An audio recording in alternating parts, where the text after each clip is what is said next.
الحكايه الاخرى قلنا عركه في وسط النظام، فركت وذن المنظر اللي يعاود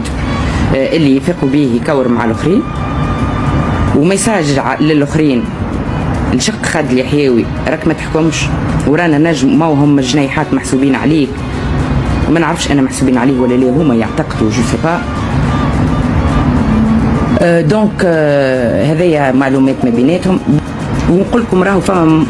مره اخرى مكالمات اخرى وتسجيلات اخرى، ومش معه منذر الونيسي برك، مع برشا قاده حزبيين، مع برشا نقابيين، مع برشا اعلاميين، مع ناس من المنظومه، مع ناس في التنسيقيات، مع مستشاري وزراء، مع وزراء مقربين جدا جدا جدا من قيس سعيد. هكا الملف هذاك نتاع شو اسمه صندوق 21 مش صندوق 21، صندوق التضامن، انا باش نحلوه سيد الوزير على فكره، راه